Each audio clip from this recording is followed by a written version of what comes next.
If you're anything like me, I'm sure you've been hearing the terms LLM, AI workflow, and AI agent absolutely everywhere on social media in the last number of months. I'm sure you've seen plenty of overview YouTube videos, some news articles, potentially a lot of content that left you feeling more confused after you had read it than before. But today, I want to change that for you. See, in the last couple of years, for my 36-person multi-7-figure marketing agency, we've been using LLMs, AI workflows, and AI agents in order to improve our processes, make our work far better, and generally just make our business far more enjoyable and run smoother.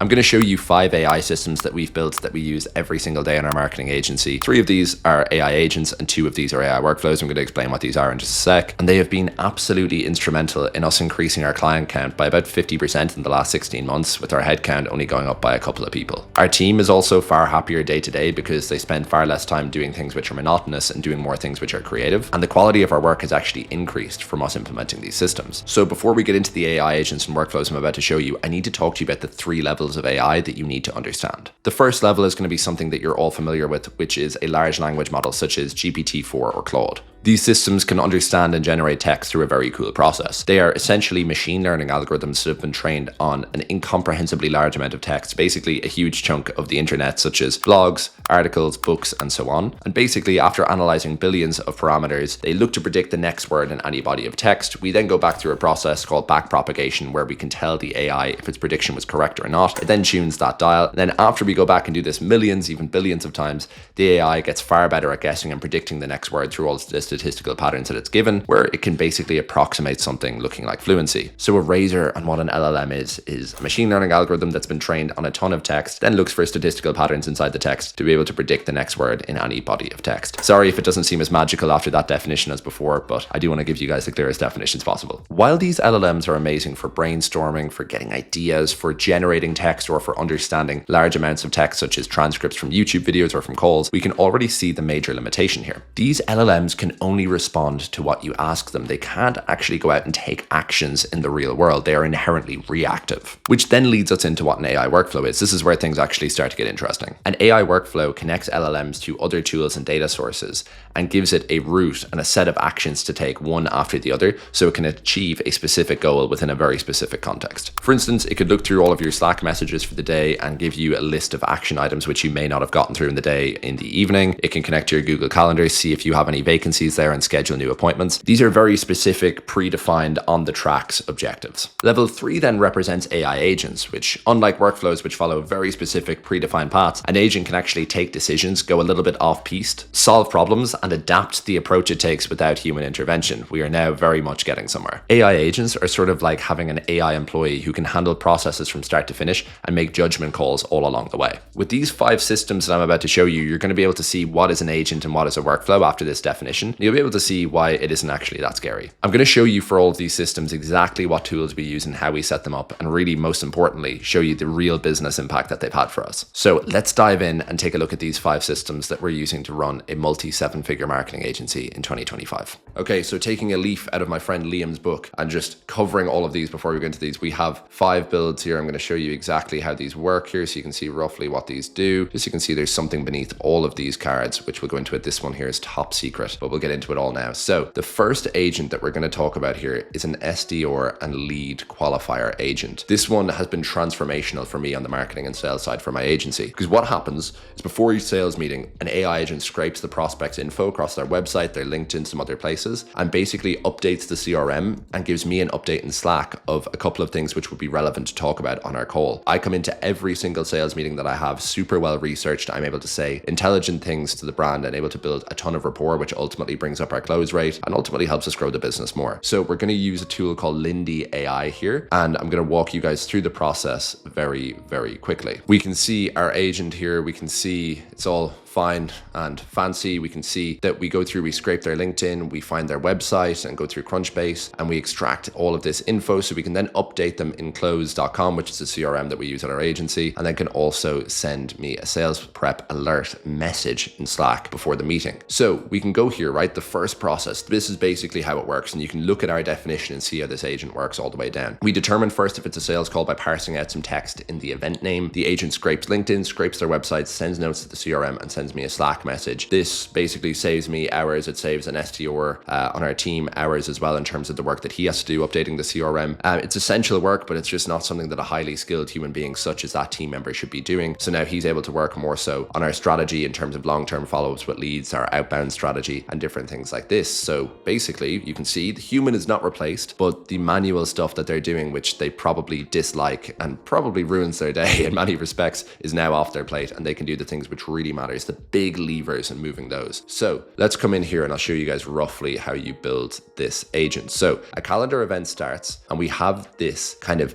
thing to sort of like parse out and make sure that this contains the name of most of our sales meetings. You will basically just ensure that you have an event which contains this sort of string of text. People will book through Calendly. You can trigger events through Lindy with Calendly, but I found it easier to just use Google Calendar and reduce the number of steps. We then use a little bit of intelligence here, which is sort of telling the agent what to do. We basically determine if it is a sales call, which we can see basically if they do have the name of the event in the title, which is like what we call all of our sales meetings. But also we have another step here just to make sure that this the agent can intelligently look in case anything is missing. We then come here and we use Claude, which will then look through their LinkedIn and find the company's LinkedIn page, which is super simple. We'll then go through Crunchbase and we'll find the company directory. Then we'll put that information through Claude as well. Claude will then format the information properly. We'll then go through the company website in case we can't find anything on Crunchbase. So you can see we're always going to get their info somehow.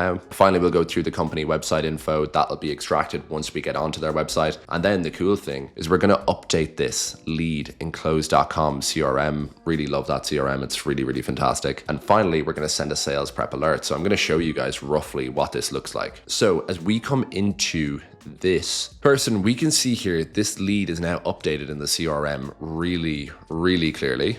And this is better than I would have done personally myself. So we're pulling all of this info from the Calendly event or from Google Calendar and also from their website and from their LinkedIn. And this is just more than all of the info that I need for the sales meeting. Finally, then we'll come into Slack and we'll see how this works here. I come into Slack and I get this message from my Slack bot, and this comes through from Lindy. Here's your sales call briefing for the upcoming call with name blurred out, of course. We can see here all of this info is pulled in automatically. When I come onto that call, I'm going to be wonderfully well prepared. I'm going to bring up even some random Snapple facts on the call, and they're going to be like, how the hell do you know this? And I'm like, it's all a magic trick. It's all a magic trick. Never you mind. So that is our first agent. I think it's pretty cool. For me personally, with what I do on the marketing and sales side, it's been a real lifesaver. It's been something that's helped me build a lot of rapport on calls and also just reduce a lot of headache for me personally and for my SDR that I told you guys about there, so that he's not doing all of this manual stuff in the CRM and can focus on the big levers. So the second agent I'm going to show you guys here is a meeting analyzer and summarizer. Now, I'm actually going to be using the tool Make here. Make is kind of converting itself right now into kind of more of a Lindy rather than a Zapier. Zapier versus Lindy or something like that. I'm sure a lot of you guys who've used Zapier before.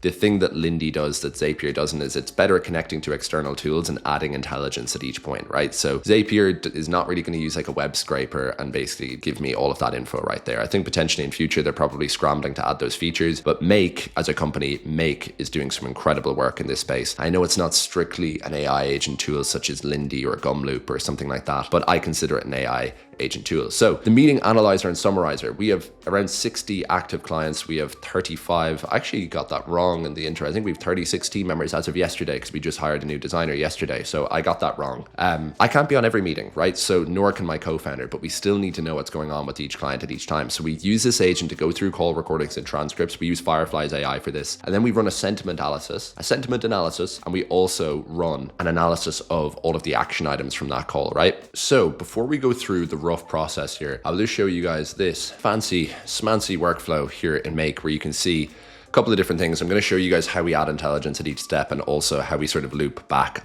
on the workflow if we are lacking some information. But basically speaking, right, we know everything that's going on in each client relationship that we have, and we have far less anxiety, and also we can get far better results for clients because if there's any issue, even in its infancy, we can flag it and make sure that it doesn't become a bigger issue. The longer you leave it, the bigger it gets. Anyone here who's managed client relationships knows that that is certainly the case. Basically speaking, we have Fireflies on all of our Google Meets calls. calls. This creates a transcript, right? We then have to sort of clean up the transcript and see who said what. Then from there, we're able to give these sentences into an LLM. We use Claude for most things in general. I love Claude. I love GPT. I think they're both fantastic tools, but we use Claude for the most part. Claude will pass that info to Slack. We get a summary of the meeting with the sentiment analysis. So we can see, roughly speaking, how kind of well perceived was that call? How happy is the client? Are there any, outstanding tasks and things like that? Like, what are all of the action items that we committed to? So we can get all of these into our project management tool. We regrettably use Notion, should be moving to ClickUp, but hey, we're here now. We've built on Notion for 5 years. So kind of got to go down with the ship. So as we move in here, I'll try to show you guys, we bring the info from Fireflies into Make, we get a transcript, and then through here, we clean up the text, right? So we come through here, we use these tools within Make that it has, where we bring everything basically into sentences. If you've ever looked at a call transcript in Fireflies, or even if you look at the transcript of a YouTube video, such as the YouTube video you're currently watching, you'll see the transcript's a little bit messy, especially if multiple people are talking. Sometimes it doesn't quite determine who said what. So we can basically run through the text and see who said what here, put things into sentences, and then aggregate it all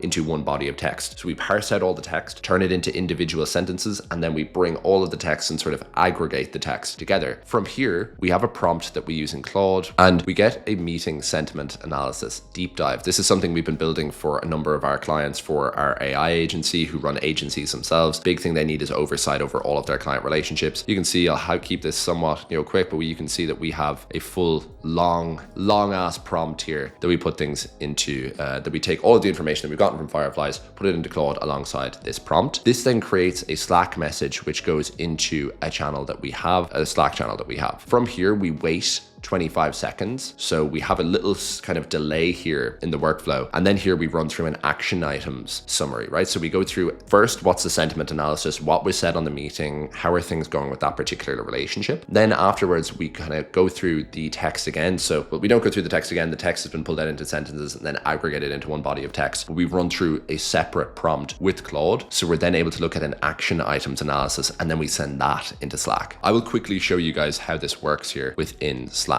So we can come through here and we see a meeting summary of this client call. I read these all the time and see how we're getting on. We can see the overall tone was collaborative and productive, with both parties sharing rather positive engagement. I can see who was on the call. I can see the key things that we discussed, any kind of notable discussion points, how well the relationship is going, any opportunities, any follow-up priorities, anything that might have been missed. Then we can see 25 seconds later that we have a call action items here, right? So we have a separate message that then comes through, gives us the action items for each call, and we can see here where we need to kind of keep our eye on the ball and sort of the kind of tasks that we need to get into our project management tool to ensure nothing gets missed and ensure that this relationship continues flying the way it is. As I can see from the sentiment analysis and also from the action items here, I can just see that this call is very, very, very positive indeed. So that agent, I would have to say, is one of my favorites, because as we've grown, sometimes you just do wonder with some of your best clients who you've worked with for, in our case, for some of our best clients who we've worked with for 4 years. You just want to make sure that your best customers that you've worked with for a long time are super happy. All your customers are, you want to make sure they all are. But certainly for a lot of those calls, if I can only make it to 1 in 3 of the check-in calls that we have, well, I want to know what's going on in the other 2. So that meeting analyzer and summarizer, I mean, it's just incredible. Now, you would have seen an Easter egg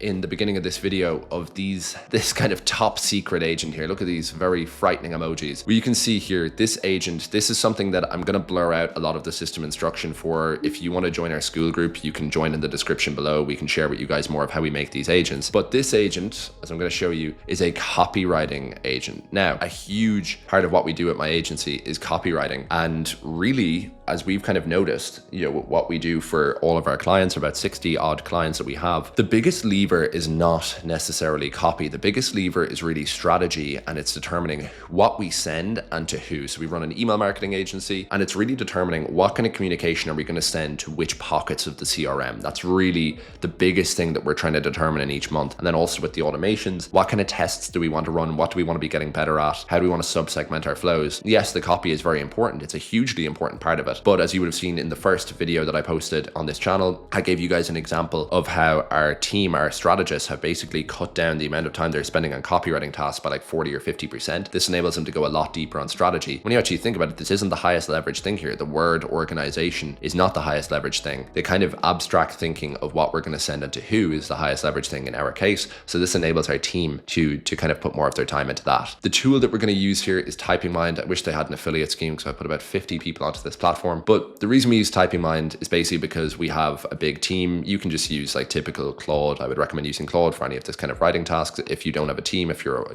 just a kind of a one-man or two-man band. But the reason we like TypingMind, and I'm going to show you the interface here, it's basically just a UI for LLMs. So we can make agents in TypingMind, and then we can select which agent we want to use it with. So we make the agent in one place, and then we can get it to talk to GPT or Claude or Gemini or whatever other LLM you can possibly think of. So we can cycle through all of these, and it connects to them by API. So we store the agent in one place. All of our team can use the same agents, and they can use it on whatever LLMs they want. Let's go back to the sort of beginning of the video to kind of show you guys how an AI agent is structured and built, and then I can show you the individual pieces. So I'm going to show you this platform, which is TypingMind, in just a second. This is something that we're able to use as a UI for all of our AI agents. But before then, I'm just going to show you what actually makes a good copywriting agent, right? So we have a system prompt. Remember that from the beginning of the video. We define the agent's role, its expertise, and its primary directive. We give it a profile, so we give it a name, domain, industry, experience level, and mission statement. We give it a description, which is more like a narrative summary. It's not like just a list of things, but it still does give it its competencies. Then we have a list of all of their competencies, things like emotional intelligence, neurolinguistic programming, persuasive storytelling, the application, so like what type of emails we're typically writing, or if you were making this for ad creatives, for example, you would kind of say what sort of creatives they're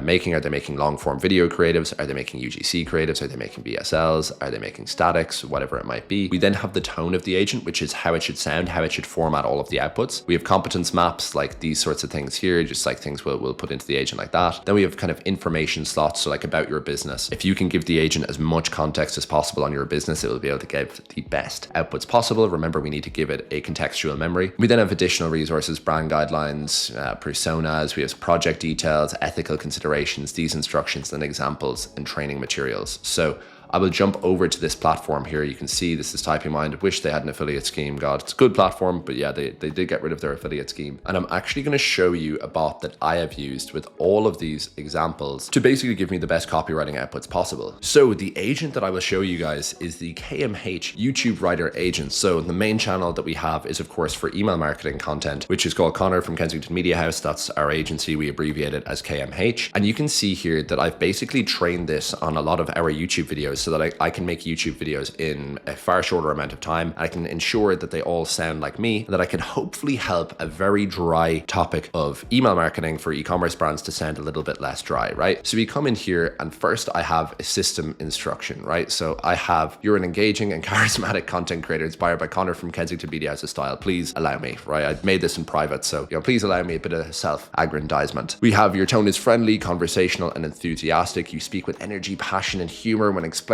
complex concepts. Use analogies, metaphors, and personal anecdotes to make them relatable and easy to understand. This is how we sort of make it less dry, or at least intend to. I have key behaviors here, and you can see, like we had on the board, I first go through this in the description, so it's more like a narrative summary. This isn't me just putting in a list, right? So here you can see the narrative summary of my key behaviors. So we have, engagement, humor, pacing, structure, simplification, visual and vocal cues, and a call to action. Then I put in the competence maps. I put in all of these things that I want the agent to sort of have.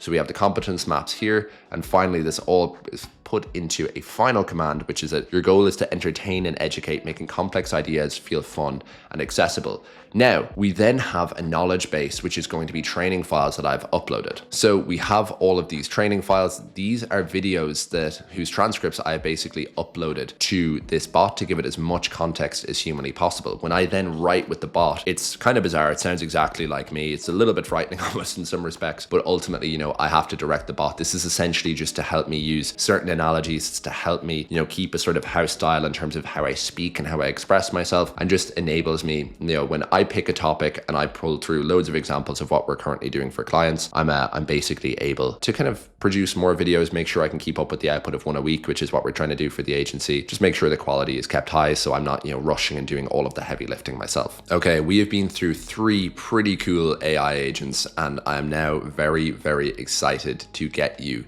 onto agent number 4. So without further ado, agent number 4 is a Slack summarizer. Going back to our meeting summaries, not only can I not see everything that is going on in meetings, I can't always see everything that's going on in Slack channels because I have my deep work to do. When I'm creating YouTube videos, which take hours at a time, I can't be looking at every single Slack channel across every client. I do my level best to see everything that's going on myself, so I can just read with my own eyes what's going on, what's the sentiment analysis and so on, but I still can't see everything. So we've made a bot which summarizes everything that happens that day and gives me and my co-founder a summary. So the both of us know exactly what's going on within the company at any one time, which has just been massive, has just been absolutely massive. So we're going to be using Make. Again, I'm going to show you roughly how this bad boy works. You will see that if you're someone who, let's say, works in a bigger team, if you guys use Slack, or even if you use Microsoft Teams or any sort of software like that, you'll be able to sort of format everything that's happened that day and give yourself kind of an executive summary of everything that's happened. And this is just massive, right? Like the big thing for us is that I kind of, since about 2023, when we really started to grow, I sort of just got this like gnawing Slack anxiety. And I think anyone here who works in kind of more of an online environment, or even anyone who works remote, you know exactly what I mean when I say Slack anxiety. Maybe you call it Microsoft Teams anxiety or whatever other platform you guys use. But I would say this agent has probably improved my life the most as a business owner. It's probably what's made the business a lot more fun to run in the last kind of year or so since we built it. I'd have paid 10 grand for this back in 2023, like easily,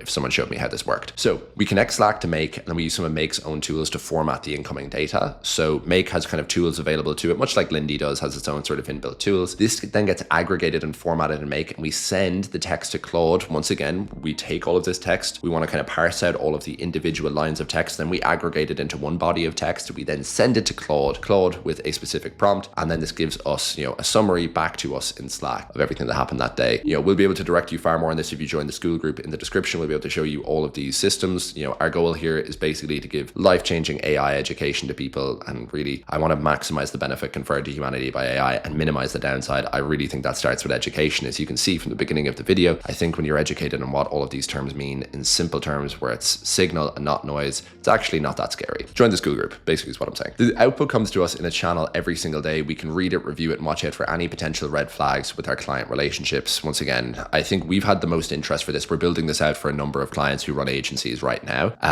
And yeah, like I think it's probably the one that we've shown people that has the most interest. I mean, having your Slack anxiety go away is just a fantastic feeling. Anyone watching this, even if you're a business owner or not, I think you can relate to what I mean. As we go into the tool, right, we basically are able to take out all of the text that's happened within a certain timestamp, right? So it's happened within that period, that day. We just kind of let it go through, really for us, we're based in Europe. I'm Irish and a lot of my clients are in the US. So our time period that we actually kind of will start from like 6 a.m. our time, because, the time for me in Dublin basically is 5 hours ahead of New York. So you can just set your own time period here for when you want to start the updates and actually begin that time period. Then this will come through to Slack, and we sort of list a number of users of whose kind of updates we want to take. So like these are the users that are associated with these channels, and we can basically take all of the information out of the channels that they're sort of, in charge of. We then take all of these users and we make an API call where we basically see all of the messages that they have sent that day. We then go back into the iterator and we sort of take the body of the messages. So we're not taking like their name, the timestamp, and some of the messy stuff that you'll get with Slack, or indeed with Teams or any other tool like that. Then we take out all of those individual lines of text and we aggregate all of the text alongside the channels that the text is taken from. This then gets sent to Claude with a very specific prompt. So we have a big, long ass prompt, as you can see once again, so we can get an executive summary for the business owner, in this case, my business partner and I. Now, once again, the exact way we built this is in our school group. If you want to join, we can show you guys how all of this works. This then creates a message that gets sent to me, gets sent to my business partner, and we can see everything that's happened that day. So the way we have this formatted is we have the individual client who is associated with that team member who sort of owns the channel. So I can see here for one of our fantastic clients, I can see action items, I can see issues, I can see general sentiment, an overview, I can see unanswered quests or issues from the entire conversation log. So this is basically all one of our team members asking questions that we're kind of actually waiting on the client to get some things live for a couple of new apps that we're actually testing for them. And you can see here, this is just fantastic, where I know exactly what's going on with this client. I can scan through this every single day and I know exactly what's going on. In Slack, I can get the sort of quick and dirty what's going on for that specific client. This, I mean, the quality of life increase for me from this has been pretty massive as someone who had a latent Slack anxiety always, right? So this has just been, it's been wonderful. So we're coming to the end here and we have the 5th AI agent that I've used. We have far more AI agents than this. I just want to kind of emphasize that, but these are the ones that I think have been really, really impactful for my life personally. Have just been enormous. So the final agent I kind of teased in the beginning is that we have a C-suite member that we sort of have for, you know, basic requests and sort of questions that I have. I often pepper our accounting team with questions. We're really, really good friends with our accounting team, but I'm probably one of their most annoying clients because I'm always asking different questions and various things. I'm a very curious individual. This one is exactly as it says in the tin. You know, I kind of realized I was actually annoying them a lot with the questions I was asking. So what I did was I trained an AI agent on the last 6 months of our financial data and also gave it instruction and competency so that it could advise me on internal decisions.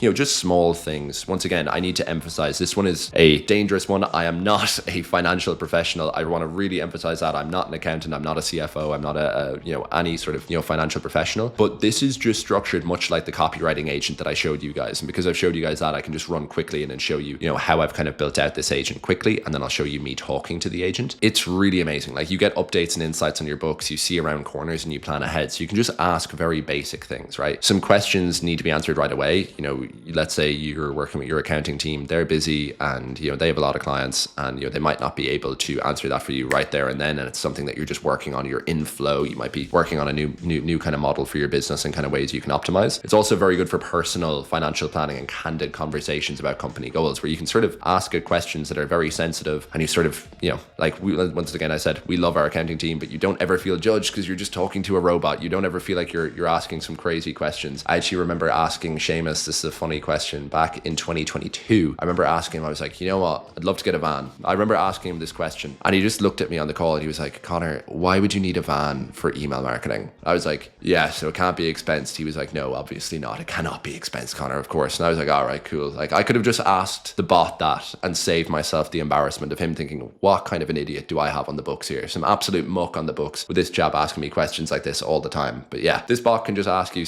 you can ask it something and the bot can tell you, this is a terrible idea. Don't do this. Definitely don't do this. So yeah, let me show you this. So you can see here, we have this AI CFO. We can see here, it is an AI CFO for service-based businesses like the ones that we run. I say you are a CFO AI, an elite financial strategist and operational optimizer for digital businesses. This is me giving it a personality and telling it who it is. You exist to identify risks, reduce unnecessary spend, optimize tax strategies in Ireland. Once again, you would just change this for your country. I am, of course, Irish. If you're in the US or you're in the UK or you're in Spain or France or Australia or New Zealand or Canada, wherever you might be, you know, you just put in your jurisdiction. I give it a name. I give it kind of a direction. I give it all of these things here. As you can see, the prime directive, I give it the competence maps. And once again, you would just kind of change this to your country here. If you're Irish, of course, keep it that way. But yeah, we have risk detection, strategic finance, business data inputs. You can see here we have, once again, just the country of incorporation. You would change this, your linked accounts. These are the banks and kind of accounting softwares that we use. I've actually put a comma there. It's a typo from me. Financials, pipeline and goals, instructions, and all of these things. And then we say, finally, at the end, the kind of unify it all. Think clearly, think long-term, protect the founders, focus and freedom through elite financial insight. Finally here,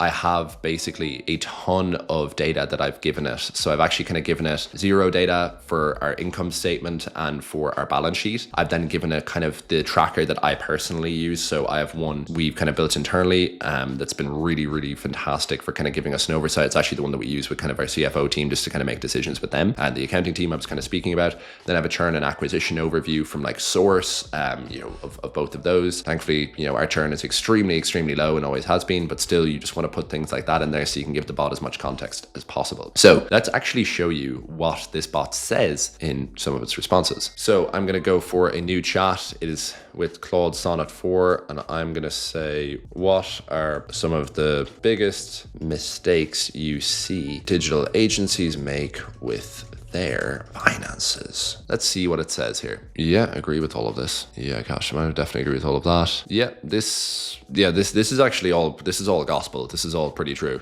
I actually quite like a lot of these responses. Let's ask it another question. So let's go here, right? So scaling too quickly. Okay, well, let's say, what are some signs that an agency is scaling too quickly? Let's go for that. Let's see what happens. Payroll becomes a monthly threat.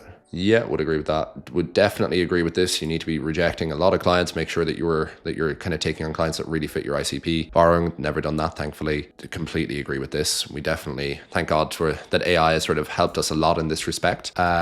This is actually like really relevant. This is all pretty much gospel. So yeah, as you can kind of see from this here, this AI CFO is good for, you know, kind of more just quick advice whenever you need something very quickly. I'm not going to ask it, you know, sensitive questions about, you know, our, you know, extreme specifics or whatever, just here for the sake of this YouTube video. But I've showed you how to make the bot, so you can definitely do that for your own agency. You can ask it, you know, talk to me about like where do you see risks on our income statement? You could ask it a question like that. I won't ask that on this YouTube video because I don't exactly want everyone to see those answers. But you know, you can ask it very specific questions like that, and it will very much so help you. So there you have it, 5 AI systems which have completely transformed the way we run our agency in 2025. Now, I know some of you might be thinking, yes, this looks great, but they potentially still are a little bit too complex for me to build, or you may not have the time to actually build all of these agents, which is why we have something for you in the description. We've set up a community on Skool. We're going to be giving you guys real in-depth guides on how you can build out agents like these. And in some cases, from some of the tools, we're actually just going to give you the JSON code or the link so you can actually implement the agent right away into your own business. You will also have direct access to me and my team to be able to help you with any tasks that you may have. We're already implementing these systems with our AI development agency for other companies right now. So you're getting this advice from practitioners and seeing what is working today. And finally, as you can see here from the definitions we gave you earlier in the video and the systems we showed you here today, AI isn't coming for your job. It's coming for the repetitive tasks that you don't like doing. The question isn't whether AI will change how you work. It's whether you'll be ahead of the curve or be playing catch up. So I'll see you inside of our Skool community. Until next time, thank you for watching.